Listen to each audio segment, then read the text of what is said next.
नमस्कार, आप देख रहे हैं खबर उत्तराखंड। मैं हूं आपके साथ तनवीर। रुक करते हैं खबरों का, लेकिन उससे पहले एक नजर डालते हैं इस वक्त की हेडलाइंस पर। आज से बनेंगे कमर्शियल वाहनों के ग्रीन कार्ड। परिवहन मंत्री करेंगे शुभारंभ। चारधाम यात्रा के मद्देनजर जारी किए जाएंगे ग्रीन कार्ड। कोटद्वार में भाजपा के दावे पर पूर्व मंत्री ने कसा तंज। 4 साल बेमिसाल पर उठाए सवाल। 4 साल पहले की समस्याएं जस की तस। नैनीताल में बाटकी कल गार्डन में औषधियों का खजाना। बड़ी संख्या में संरक्षित हैं औषधीय पौधे। देहरादून पुलिस ने नशा तस्करों को पकड़ा। बरेली के 2 सप्लायर सहित 3 गिरफ्तार। मामले की जांच पड़ताल जारी। देहरादून के रायपुर थाने में पीआरडी जवान की मौत। पुलिस द्वारा एमवी एक्ट की कार्रवाई के बाद मौत। परिजनों में हत्या का लगाया आरोप। हरिद्वार पुलिस अधीक्षक ने किए कई थानेदारों का तबादला। रितेश शाह को भगवानपुर भेजा गया। आप देख रहे हैं के न्यूज, खबरों का सारथी। और अब रुक करते हैं खबरों का। नैनीताल के चारखेत से लेकर लनली घनघट क्षेत्र के बीच सरकारी मदिरा की दुकान खोले जाने के प्रस्ताव का ग्रामीण द्वारा विरोध किया गया। क्षेत्र के ग्रामीणों का कहना है कि 19 मार्च को ये प्रस्ताव अखबार में प्रकाशित होने के तुरंत बाद ही हमारे क्षेत्र के जनप्रतिनिधियों द्वारा इसका कठोर विरोध करते हुए नैनीताल विधायक को लिखित रूप में अवगत कराया गया था। बावजूद इसके एवं जन भावनाओं की अनदेखी करते हुए संबंधित विभाग द्वारा टेंडर प्रक्रिया जारी रखी गई, जो कि अत्यंत दुर्भाग्यपूर्ण है। अब ग्रामीणों का कहना है कि मदिरा की दुकान खोलना उनकी भावनाओं, महिलाओं की सुरक्षा व बच्चों के भविष्य के साथ खिलवाड़ है।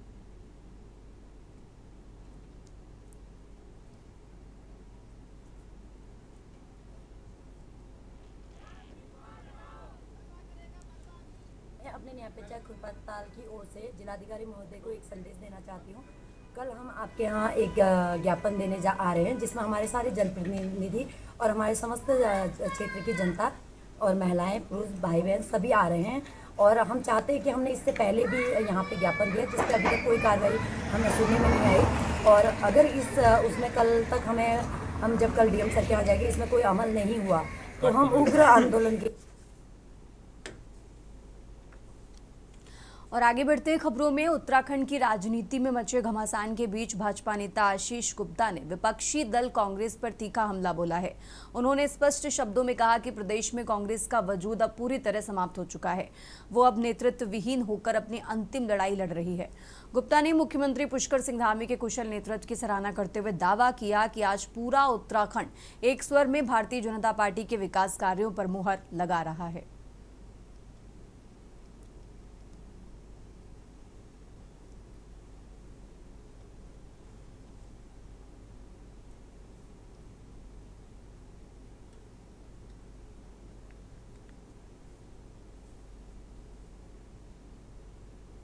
मुझे लगता है आज की तारीख में हमारे धुरंधर पुष्कर धामी जी के नेतृत्व में जो सरकार चल रही है और एक जन जन की आवाज पूरे प्रदेश में है, वहां पर इस तरह की चीजों से कोई फर्क भारतीय जनता पार्टी पर नहीं पड़ने वाला है। बल्कि कांग्रेस का एक दोहरा चरित्र कि कांग्रेस के पास अपनी दिशा ही नहीं है, आज अपने नेता अपने कार्यकर्ता ना बनाने के कारण इस तरीके के जो भाजपा के छूटे हुए अनुशासन विहीन लोग हैं उन्हें ले रही है। इसका नुकसान कांग्रेस को होने वाला है। भारतीय जनता पार्टी की ट्रेन तो बहुत आगे।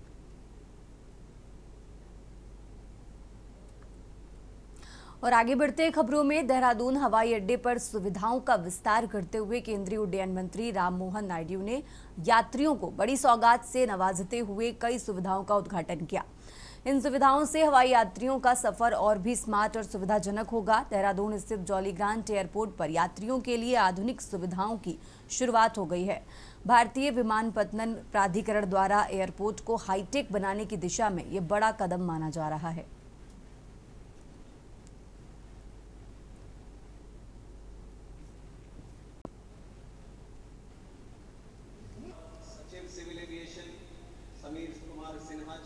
तो आप सभी का बहुत बहुत धन्यवाद कि आप लोग सभी लोग आए और थोड़ा कार्यक्रम में देरी हुई, उसके लिए भी क्षमा चाहता हूँ। जैसा आप सभी ने देखा कि आज माननीय नागर उड्डयन मंत्री श्री राममोहन नायडू जी ने राजकोट एयरपोर्ट से देहरादून एयरपोर्ट सहित बाकी एयरपोर्ट्स भी बहुत सारी पैसेंजर सेंट्रिक फैसिलिटीज़ का उद्घाटन किया। जिसमें कि देहरादून एयरपोर्ट पे डीजी यात्रा और लाइब्रेरी, किड जोन और फ्री वाईफाई सुविधा शामिल है।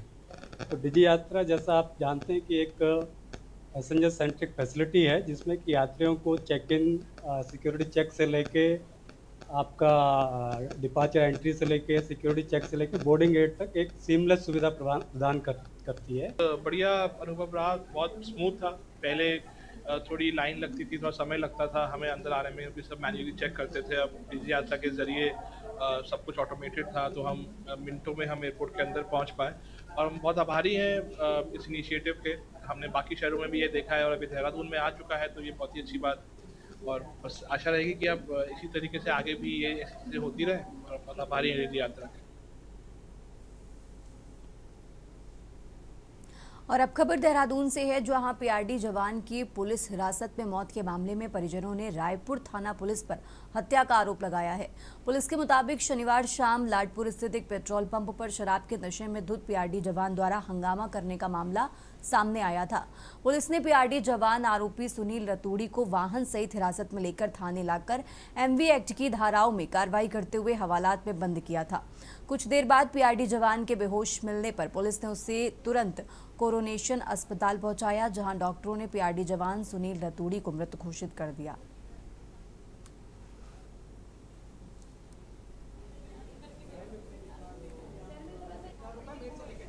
थाना रायपुर के में हवालात में सुनील रतूड़ी की असामयिक मृत्यु के संबंध में सूचना हमें प्राप्त हुई थी। तत्काल पुलिस बल द्वारा उनको हॉस्पिटल भिजवाया गया, जहां पर डॉक्टरों द्वारा उन्हें मृत घोषित किया गया, क्योंकि काफ़ी गंभीर प्रवृत्ति का ये मामला है। इसलिए जो भी नेशनल ह्यूमन राइट कमीशन की ओर से जो गाइडलाइंस हैं उसका पूरी तरीके से पालन किया जा रहा है, और उसमें हम ये सुनिश्चित करेंगे कि इस पूरे घटनाक्रम की जाँच जुडिशियल मजिस्ट्रेट या मजिस्ट्रेटी जांच इसमें की जानी चाहिए। देखिए, मेरी जो रात्रि ड्यूटी है मेरी, तो रात्रि ड्यूटी जो 8 बजे के बाद शुरू होती है, लेकिन जो इवनिंग ड्यूटी हमारे जो डॉक्टर साहब थे 2 से 8 के बीच में, तो ये लगभग जो मैं कागज़ में देख पा रहा हूँ, जो हमारे पास रजिस्टर मेंटेन होता है ब्रॉड डेड का रजिस्टर, इसमें लगभग ये 6:45 में ये बॉडी आई थी यहाँ पर। मेरे जीएजी को हवालात में बंद कर दिया गया आज। सुनील रतूड़ी, उनको उन्होंने हवालात में बंद कर दिया। क्यों किया?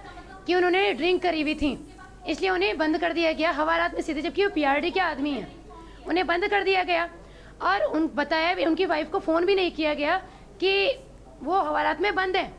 6:50 6:45 के आसपास ये डेड घोषित हो चुके हैं और कॉल आ रही है 7 बजे के आसपास कि 2,500 रुपये लेके थाने आ जाओ और थाने में हम इसे जमानत दे देंगे 2,500 के बदले। लेकिन हुआ क्या, जब जो सर थे वो गए वहाँ पे थाने में, वहाँ उन्हें बोला कि वो तो उन्हें तो मेडिकल के लिए कोरोनेशन हॉस्पिटल ले गए। ये मेडिकल के लिए यहाँ पहुँचे तो पहले तक तो इनके पास फ़ोन नंबर नहीं था।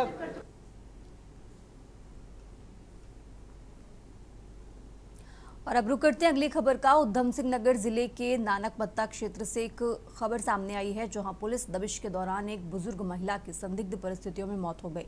घटना के बाद गुस्साए परिजनों और ग्रामीणों ने शव को कोतवाली गेट पर रखकर जोरदार प्रदर्शन किया और पुलिस पर गंभीर आरोप लगाए। मामला नानकमत्ता के सिद्धगांव का बताया जा रहा है। जानकारी के अनुसार कुछ दिन पहले एक युवती के लापता होने की शिकायत पुलिस में दर्ज कराई गई थी। जांच में सामने आया कि गांव का ही एक युवक उसे शादी का झांसा देकर अपने साथ ले गया था। हालांकि युवती बाद में अपने घर लौट आई थी।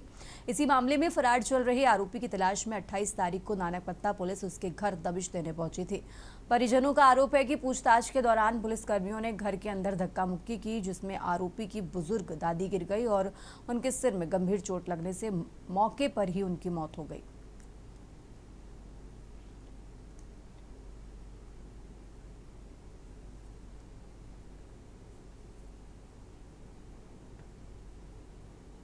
एक मुकदमा थाना नानकमत्ता में लिखा गया था, FI नंबर 59/2006, तो पोक्सो से रिलेटेड मुकदमा था। उसी के लिए जो इसमें नामजद था कुलदीप, उसकी तलाश में नानकमत्ता की पुलिस टीम गई थी।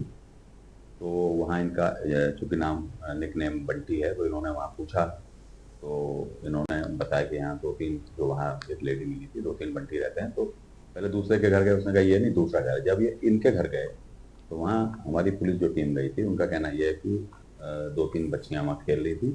तो उनसे पूछा कहाँ है, तो उन्होंने कहा वो तो नहीं है, हम दादी को बुला के ला रहे हैं। तो ये वृद्ध महिला जो जिनकी संभवतः डेथ हो गई है। देखिए, जो आज अभी घटना हुई है दुर्भाग्यपूर्ण है, क्योंकि एक बहुत ही वृद्ध महिला ख़त्म हुई हैं, उनका देहावसान हुआ है। अभी तो देहावसान कैसे हुआ जांच का विषय है कि मौके पे क्या परिस्थिति थी, क्या स्थिति थी और कैसे मृत्यु हुई है। जैसा कि कहा गया है कि हार्ट अटैक से हुई है या धक्का देने से हुई है, ये जांच का विषय, जांच होने के बाद ही पता चलेगा।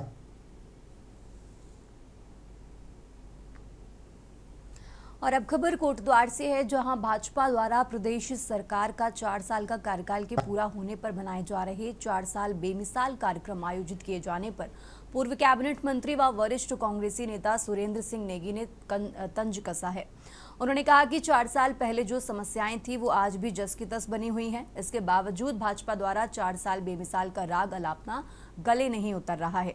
उन्होंने तंज कसते हुए कहा कि बीते 4 सालों में भाजपा ने जनता को बेमिसाल ढंग से बेवकूफ बनाने का काम किया है।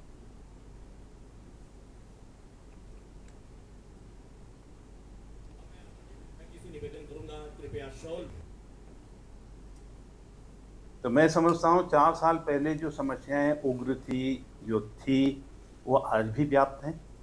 अब आप अन्य चीज़ों पे फोकस करवाना चाहते हैं जिससे जनता का बहुत ज़्यादा सीधा जुड़ाव नहीं है। आज जनता चाहती है कि उसके परिवार में रोज़गार मिले, आज जनता चाहती है कि उसकी महंगाई को जो है कम किया जाए, जनता चाहती है कि उसके लिए जो तमाम फैसिलिटीज़ राज्य सरकार कर सकती है और जिसको किया गया पहले भी उसको किया जाए ताकि उसको राहत मिल सके और उसकी वो अपनी ज़िंदगी में कुछ सुकून महसूस कर सके। देहरादून पुलिस ने नशा तस्करों के खिलाफ बड़ी कामयाबी हासिल करते हुए बरेली के 2 सप्लायरों समेत 3 आरोपियों को गिरफ्तार कर लिया है। सेलाकुई पुलिस ने चेकिंग के दौरान कुर्बान नाम के तस्कर को 12.25 ग्राम स्मैक के साथ दबोचा, जिसकी निशानदेही पर पुलिस बरेली के उन 2 गुर्गों तक भी पहुंच गई जो इलाके में नशे की सप्लाई दे रहे थे।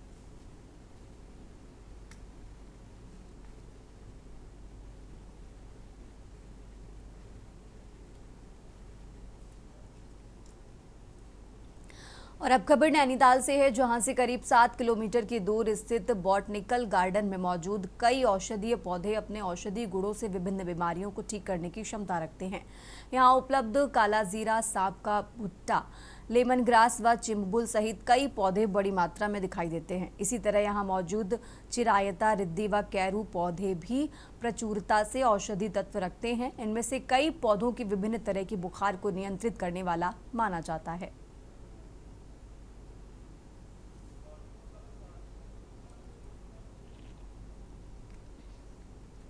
पर्टिकुलरली हम अगर कोई स्पेशल जगह पर उनको लगाएंगे तो हमें समय समय में उनको पानी देने की ज़रूरत पड़ती है, निराई गुड़ाई की ज़रूरत पड़ती है और उनके लिए ऐसा कोई दवा का छिड़काव है उसकी कोई ज़रूरत नहीं पड़ती, तो ह्यूमस में ही सर्वाइव करती है। हाँ, दुर्लभ जड़ी बूटियों में तो जैसे मैंने आपको बताया था जीवक है और हैवनेरिया इंटरमीडिया करके एक रिद्धि करके एक जड़ी बूटी होती है और एक सेटेरियम नेपेलेंसिस है जिसे सालम मिस्री बोलते हैं, वो भी हमने लगा रखी है। और अभी हाई एल्टीट्यूड से लाए हो हमारे पास कैरम कार्बी भी है जिसे काला जीरा बोलते हैं, शाह जीरा भी बोलते हैं, जो आप हाई एल्टीट्यूड में जाएंगे बहुत कम मात्रा में आप रह चुकी हैं। मुनस्यार से लेके हमने लगा रखी है यहाँ। फिलहाल यहाँ रुकेंगे एक छोटे से ब्रेक के लिए, फौरन होंगे हाजिर।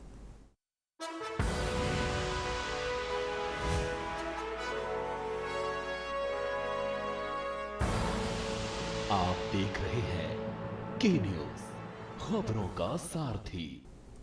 ब्रेक से वापस आ चुके हैं, रुक करते हैं खबरों का। ईरान युद्ध के कारण ईंधन की बढ़ती कीमतों के बीच केंद्र सरकार द्वारा पेट्रोल और डीजल पर एक्साइज ड्यूटी घटा दी गई है। पेट्रोल पर एक्साइज ड्यूटी 13 रुपए से घटाकर 3 रुपए और डीजल पर 10 रुपए से घटाकर 0 कर दी गई है।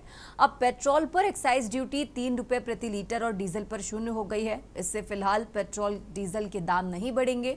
उत्तराखंड प्रदेश में भी गैस, डीजल और पेट्रोल की कोई कमी नहीं है, इसका भरोसा राज्य की धामी सरकार ने आम जनता को जताया है। लेकिन इसी बीच विपक्ष ने सरकार को घेरने का एक और तरीका निकाल लिया है।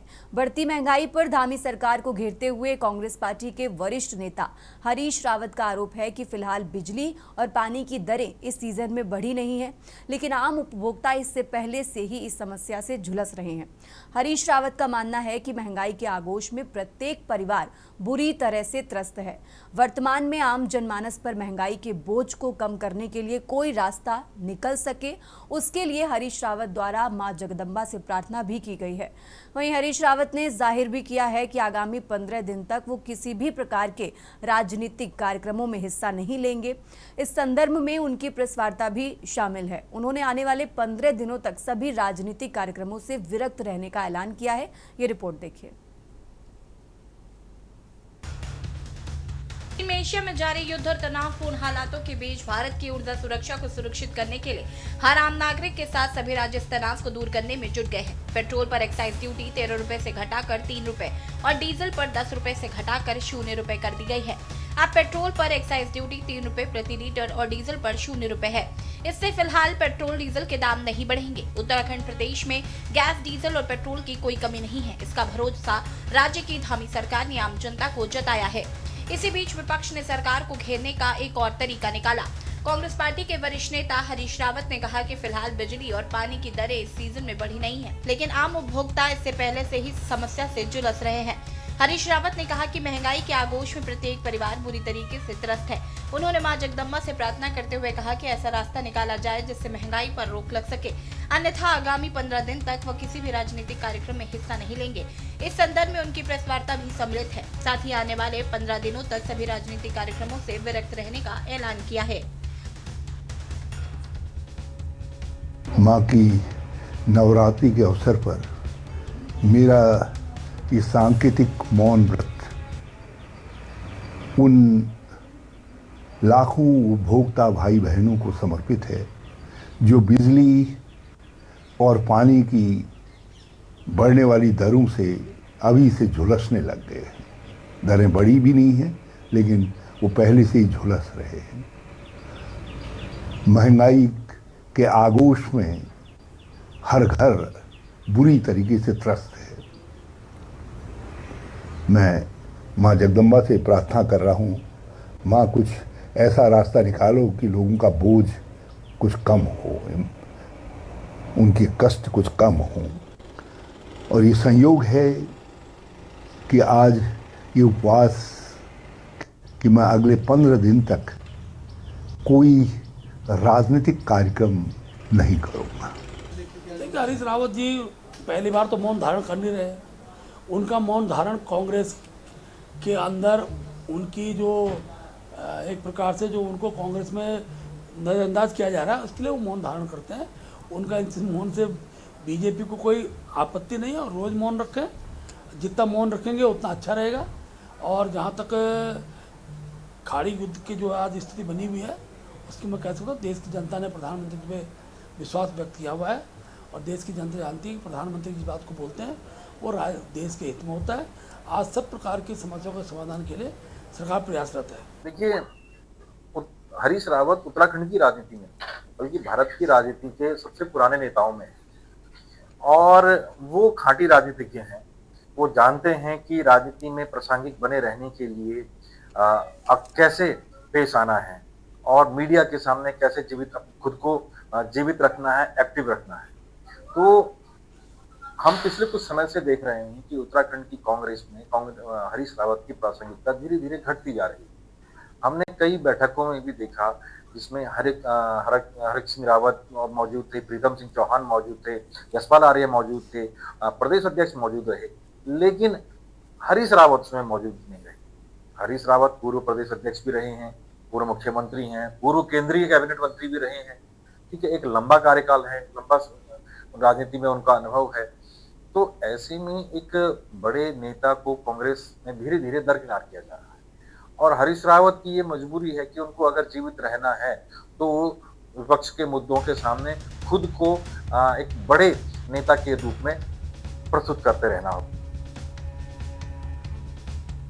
हाल ही में हुए गैरसैंण विधानसभा में बजट सत्र के दौरान भी विपक्षी दलों ने बढ़ती महंगाई के खिलाफ जोरदार हंगामा सड़क से लेकर सदन तक किया था।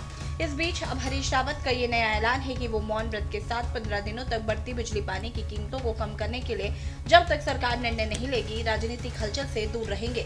रावत के इस कदम के बाद राजनीति भी जमकर हो रही है। इसमें विपक्षी दलों ने रावत का समर्थन किया, मगर भाजपा की नजर में ये केवल नौटंकी ही प्रतीत हो रही है।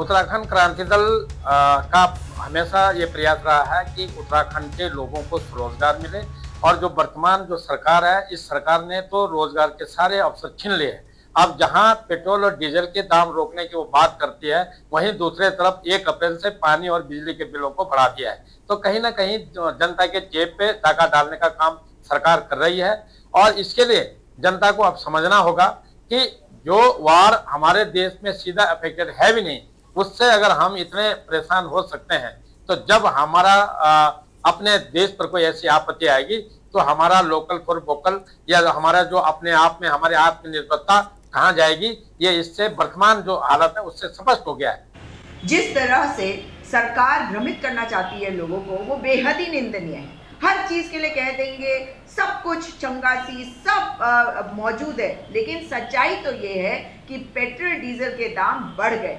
103 रुपए प्रति लीटर पेट्रोल तो मैंने खुद लिया है, और अगर एक्साइज ड्यूटी कम करी भी गई है तो ये बताना चाहिए सरकार को कि हमारी जेबें क्यों ढीली हो रही है। हर चीज महंगी हो जा रही है, और ये कह रहे हैं कि आपूर्ति में कोई कमी नहीं, सब कुछ मौजूद है। गैस सिलेंडर की बुकिंग हो पा नहीं रही है। लोग कह रहे हैं कि हम सिलेंडर बुक करने की कोशिश कर रहे हैं 25 दिन के बाद भी, तो कह रहे हैं हैव पेशेंस। अरे कितना पेशेंस रखे, हमें पेशेंट बना के रख दिया इन्होंने। और अब महंगाई जो बढ़ रही है उसके बारे में ये सरकार कुछ नहीं कह पा रही है।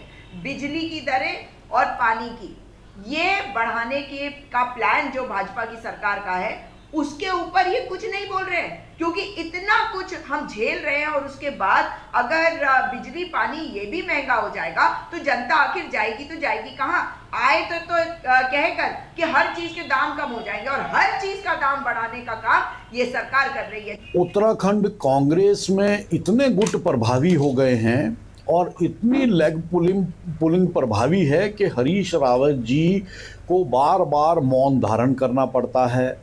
उत्तराखंड की राजनीति से खामोश होने की धमकी देनी पड़ती है। अब वो क्या करेंगे, उनकी व्यथा है। वो अपने कांग्रेसी साथियों का और गुटबाजों का तो नाम ले नहीं सकते, तो वो बहाना बनाते हैं कहीं ना कहीं भारतीय जनता पार्टी का, ताकि उनके विरोधी गुटों को, जो कांग्रेस में उनके विरोधी गुट हैं, उन्हें एहसास हो जाए कि उत्तराखंड में कांग्रेस के नाम पर अगर कोई जीता जागता चेहरा है तो वो हरीश रावत जी हैं। तो अब हरीश रावत जी की मजबूरी को जो उत्तराखंड की राजनीति के प्रकांड पंडित हैं वो तो बखूबी समझते ही हैं।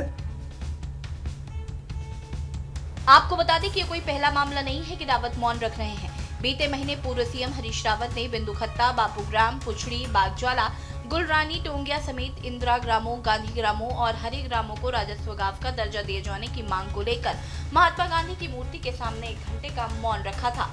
उन्होंने भूमिहीनों और आपदा पीड़ितों को हक दिलाए जाने की मांग की थी। इंडिया गठबंधन के घटक दलों के नेताओं ने मांग को लेकर देहरादून गांधी पार्क में धरना दिया, लेकिन उसका भी कोई निष्कर्ष अभी तक सामने नहीं आया। अब रावत जी ने सरकार को बिजली और पानी की अप्रैल माह में बढ़ने जा रही कीमतों से पहले ही नामी सरकार के खिलाफ मोर्चा खोल दिया है। Uttarakhand desk report.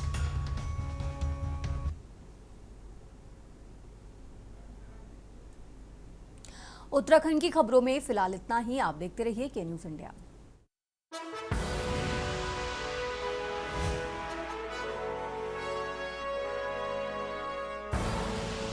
आप देख रहे हैं के न्यूज़।